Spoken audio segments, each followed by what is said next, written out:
The envelope was pink construction paper, folded and sealed with what looked like an entire roll of tape. Muhammad Ali's secretary, sorting through hundreds of letters in September 1973, almost threw it away. But something stopped her. Maybe the crayon. Maybe the careful way it was sealed, like the sender had used every piece of tape they could find.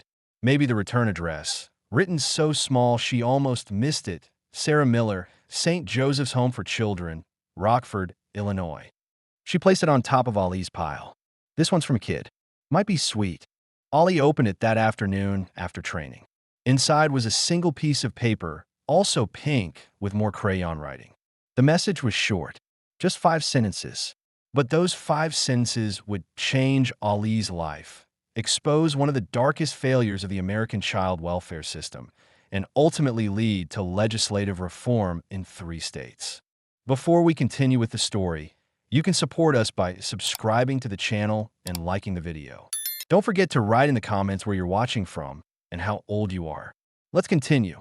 The letter said, "Dear Muhammad Ali, my name is Sarah. I am 7 years old. I live in a place for kids with no moms or dads. I wish you were my dad because you are brave and you stand up for people. Can you come get me? Love, Sarah." Ali read it 3 times. Then he called his secretary back. "This letter. Do we know anything about this kid? Just what's on the envelope. An orphanage in Rockford. Call them. Find out about Sarah Miller. Find out why she wrote to me." "Muhammad, you get letters from kids all the time." "Not like this." Ali interrupted. "Something's wrong. I can feel it. A 7-year-old doesn't write, 'I wish you were my dad,' to a stranger unless something's very wrong." What Ali didn't know was that Sarah Miller's letter wasn't supposed to reach him at all. It was supposed to be confiscated by staff at St. Joseph's Home for Children, like all the other letters the children tried to send. The orphanage had strict rules. No unauthorized communication. No letters out without approval. No contact with anyone who might ask questions. But Sarah had been clever. She'd given her letter to a volunteer, a college student who came once a week to read to the children. The volunteer, not knowing the rules, had promised to mail it. And she had. That single act of kindness would expose a child trafficking ring, bring down an orphanage, send 7 people to prison, and force 3 state legislatures to completely overhaul their child welfare systems. But on September 14th, 1973, all Ali knew was that a 7-year-old girl needed help. And Muhammad Ali wasn't going to ignore her. Ali's secretary called St. Joseph's the next morning. She asked to speak with Sarah Miller, saying Mr. Ali had received her letter and wanted to respond. The woman who answered was silent for a long moment. Then, "I'm sorry, but we don't have anyone here by that name." "Are you sure? The letter came from your address. We have strict privacy policies regarding our residents. I cannot confirm or deny." "She's 7 years old," Ali's secretary interrupted. "She wrote a letter to Muhammad Ali. He just wants to write back. As I said, we have policies. I cannot discuss individual children." The woman hung up. When his secretary reported back, Ali's reaction was immediate. "They're lying. They have that girl, and they don't want me to know about her." "Why?" "Maybe privacy laws." "No," Ali said firmly. "The 7-year-old writes me a letter saying, 'Come get me,' and they claim she doesn't exist? Something's wrong. Give me an address. I'm going there." St. Joseph's Home for Children was a 3-story brick building on the outskirts of Rockford, Illinois, about 90 miles northwest of Chicago. On paper, it was a respectable institution housing approximately 40 children at any given time. The stated mission was to provide temporary care until permanent homes could be found. But St. Joseph's had a secret that Sarah Miller had accidentally threatened to expose with her pink crayon letter. Muhammad Ali arrived at St. Joseph's on September 20th, 1973, unannounced. He brought 2 people, his photographer Howard Bingham and family lawyer Patricia Wells. Ali had learned that bringing a lawyer to places that didn't want questions was usually smart. The woman at the front desk nearly fell out of her chair when Muhammad Ali walked through the door. "I'm here to see Sarah Miller," Ali said pleasantly. "She wrote me a letter. I want to meet her." The woman stammered, You can't just, we have procedures." "Then let's follow them," Patricia Wells said, stepping forward. We'd like to speak with your director. Now, within minutes, a man emerged. 50s, expensive suit that seemed out of place in a state-funded orphanage. His name was Douglas Fletcher, director of St. Joseph's. Mr. Ollie, Fletcher said, extending his hand with a smile that didn't reach his eyes. One unexpected honor. I'm afraid there's been some misunderstanding. No misunderstanding, Ollie interrupted. I got a letter from Sarah Miller. She's 7 years old. She lives here. I want to see her. Fletcher's smile faltered.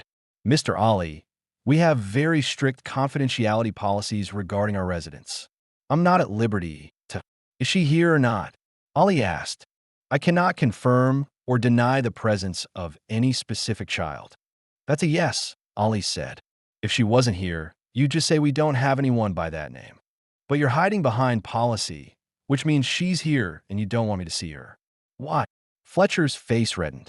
Mr. Ollie, I understand you're a celebrity and you're used to getting your way, but this is a private facility. You can't just walk in and demand to see residents. If you don't leave immediately, I'll call the police.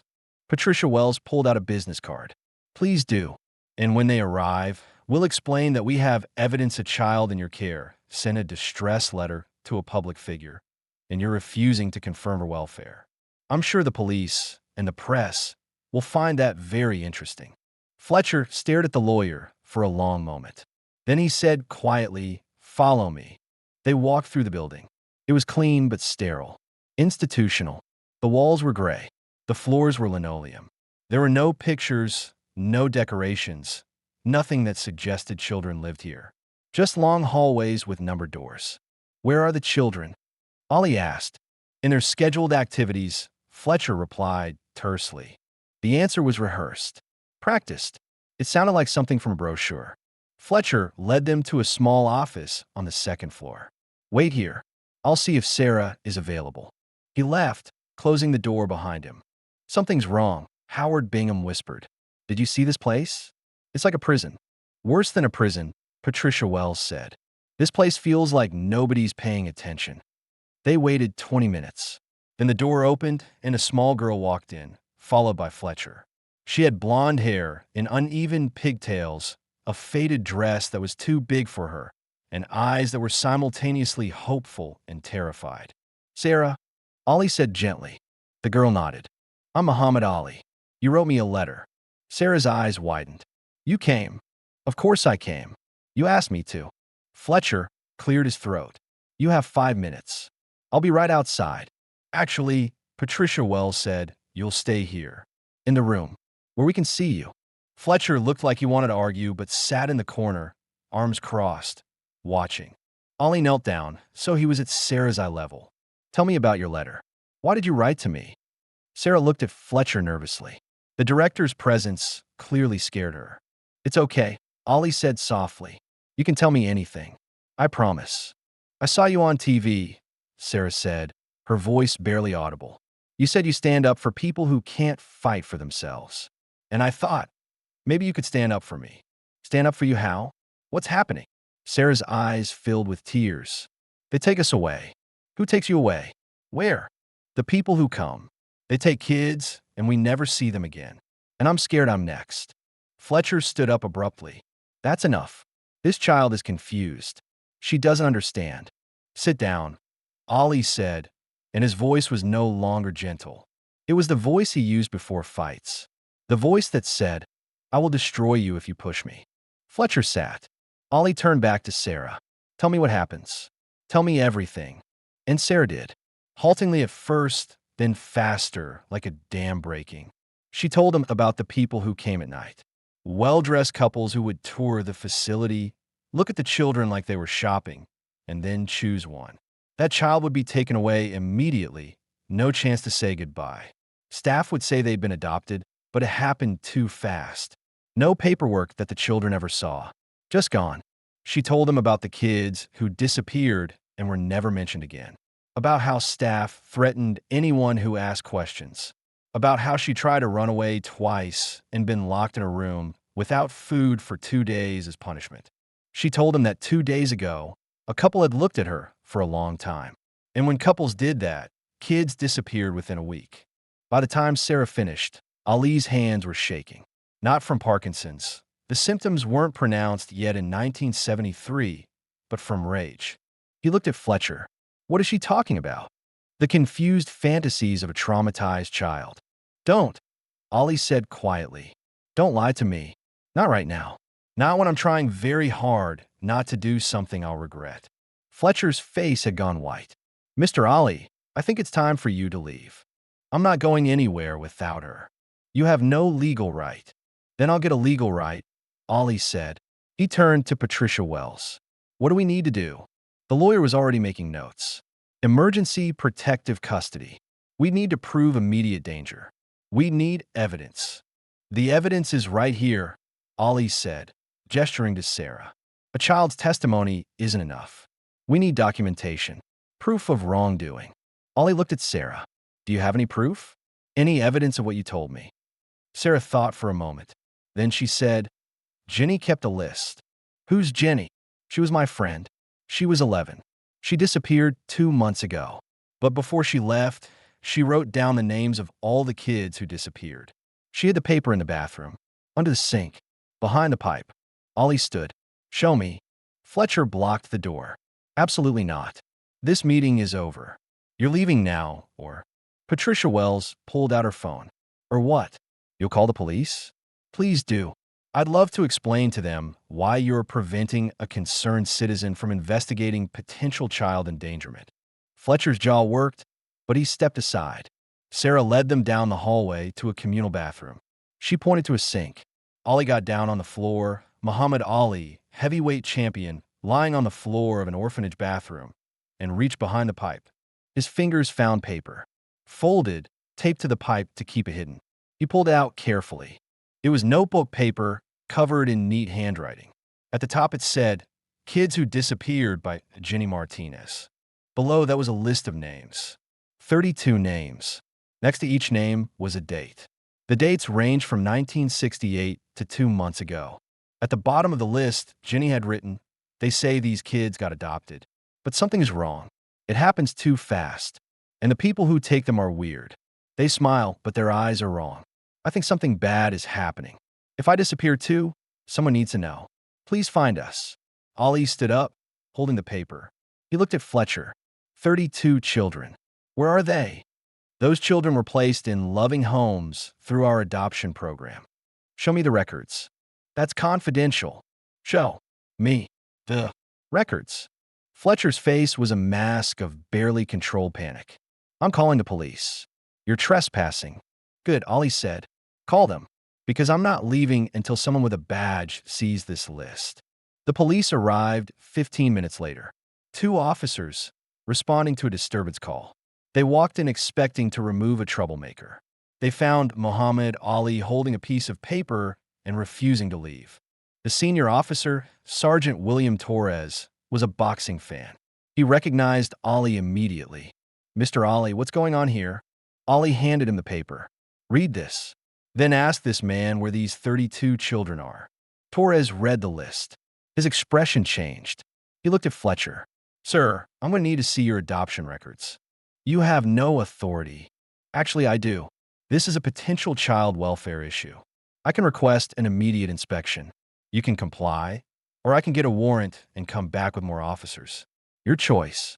Fletcher's hands were shaking now. I need to call my lawyer. You do that, Torres said.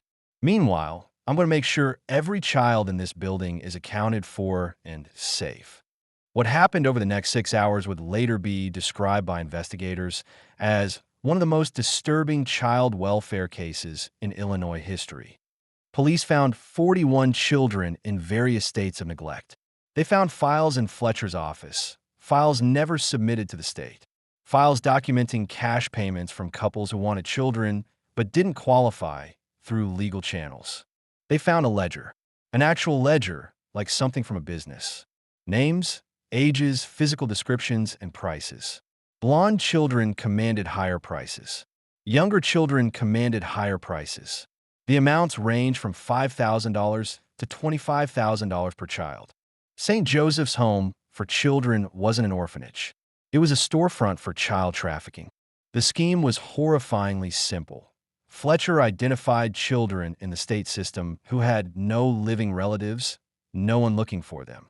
He brought them to St. Joseph's through legitimate channels. Then he falsified records to make it appear they'd been legally adopted. In reality, they were being sold to couples who either couldn't qualify for adoption or didn't want to go through the legal process. 32 children over 5 years. Sold. And nobody had noticed until a 7-year-old girl wrote a letter in pink crayon to Muhammad Ali. The arrest started that night. Douglas Fletcher was taken into custody, along with 3 staff members who'd participated. Over the next week, investigators tracked down couples who'd purchased children.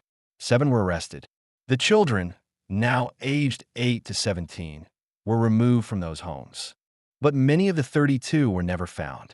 They'd been taken by people using false names and addresses. The money trails went cold.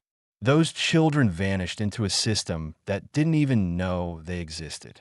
Muhammad Ali refused to leave Rockford until every child at St. Joseph's had been placed somewhere safe. He rented out an entire floor of a local hotel and hired Patricia Wells to coordinate emergency foster placements. He called in favors from everyone he knew, finding temporary homes for 41 traumatized children. And Sarah Miller? Ali personally fostered her while the legal process played out. She lived with Ali and his wife for 3 months while the state figured out what to do with a girl who'd exposed a trafficking ring but had nowhere to go. During those 3 months, Sarah began to heal. The scared, quiet girl who'd written that letter started to laugh, to play, to act like a child instead of a survivor. Ali enrolled her in school, took her to his training sessions, let her eat ice cream for breakfast once because rules are meant to be broken sometimes. And every night before bed, Ali would ask, "What did you learn today?" Sarah would tell him about math, about reading, about her new friend, about how she wasn't scared anymore. And Ali would say, "Good. Don't ever be scared of speaking up. You saved 32 kids by writing that letter. You're braver than any fighter I ever met." But the legal system didn't know what to do with Sarah. She was in legal limbo. St. Joseph's was shut down. Her biological parents were deceased. She had no relatives. She needed a permanent home. Ali wanted to adopt her, but his lawyer explained the problem. Illinois law in 1973 made transracial adoption extremely difficult. The state's preference was to place children with families of the same race. Sarah was white. Ali was black. The courts would likely reject the adoption. "That's the stupidest thing I've ever heard," Ali said. "She asked me to be her dad. I want to be her dad. What does race have to do with it?" "I agree it's stupid," Patricia Wells said. "But it's the law." Then we changed the law. And Muhammad Ali did exactly that. Over the next 6 months, while Sarah remained in his care under temporary custody orders, Ali launched what he later called the hardest fight of my life. Not in the ring, in courtrooms, in state legislatures, in the press. He held press conferences highlighting the absurdity of a system that would rather keep a child in institutional care than let her be adopted by someone of a different race. He testified before the Illinois State Senate. He told Sarah's story, with her permission, over and over again. He called in every favor he had. He got celebrities to speak out. He got civil rights leaders involved. He made transracial adoption a national conversation. And slowly, impossibly, the system began to change. In March 1974, Illinois passed emergency legislation allowing transracial adoption in cases where no same-race placement could be found within 6 months. Sarah had been waiting 8 months. The law passed on a Tuesday. By Friday, Ali's adoption petition was approved. On March 23, 1974, Sarah Miller legally became Sarah Miller Ali. She was 8 years old, but Ali wasn't done fighting. The trafficking scheme had exposed massive holes in state oversight. Ali used his platform to push for systematic reform.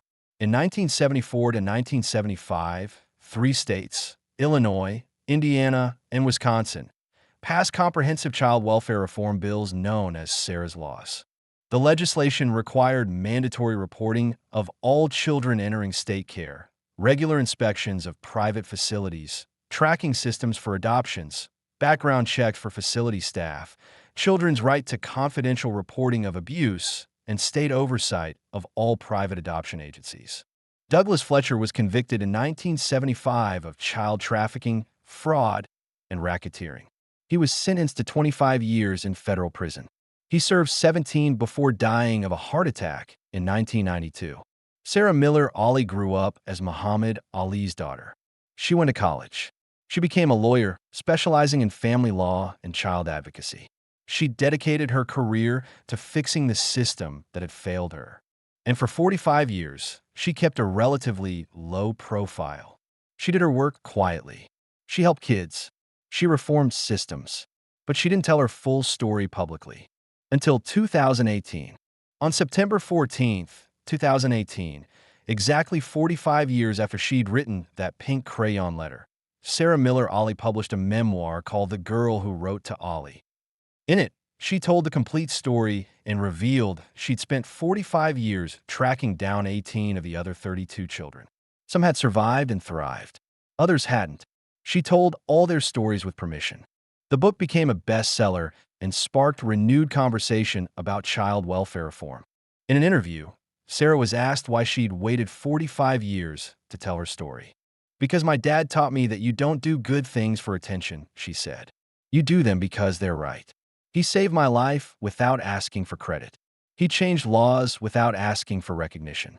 He taught me that real change happens quietly, one case at a time, one child at a time." The interviewer asked what she remembered most about Muhammad Ali. Sarah smiled. The pink crayon letter. He kept it in his office his whole life, framed on the wall. And whenever someone asked about it, he'd say, "That's the letter that taught me what courage really looks like." A 7-year-old girl asking for help from a stranger because she trusted that someone would care.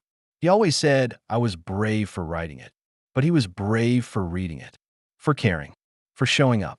Muhammad Ali died in 2016, 2 years before Sarah's book was published. At his funeral, Sarah, now 50 years old, a successful attorney, mother of 3, delivered a eulogy. "My dad taught me 3 things. First, speak up, even when your voice shakes. Second, stand up for people who can't stand up for themselves. Third, never let anyone tell you that love has a color, that family has a race, that courage has a size." A 7-year-old girl in pink crayon taught him that, and he taught the world. In 2019, the Illinois State Legislature designated September 14th as Sarah's Day in honor of the letter that changed child welfare in America. The resolution noted that reforms sparked by her case had resulted in over 2,000 children being removed from dangerous facilities, 47 child trafficking operations being shut down, and comprehensive oversight in 47 states. All because a 7-year-old girl wrote 5 sentences in pink crayon, and Muhammad Ali decided that a child asking for help was more important than anything else. Today, Sarah runs the Pink Letter Foundation, working with children in foster care and adoption systems, providing legal advocacy for kids who feel voiceless. On the wall of her office is that pink crayon letter, now 51 years old, faded but preserved. Below it is a quote from Muhammad Ali. "Service to others is the rent you pay for your room here on earth." If this story moves you, remember, sometimes the most important letters aren't eloquent or sophisticated. Sometimes they're 5 sentences in pink crayon from a scared child. And sometimes the most important thing a powerful person can do is read that letter, believe it, and show up. Muhammad Ali could have thrown Sarah's letter away, could have sent an autographed photo and moved on, could have decided that one child in one orphanage wasn't his problem. Instead, he drove 90 miles to meet her. He fought the system for 6 months to adopt her.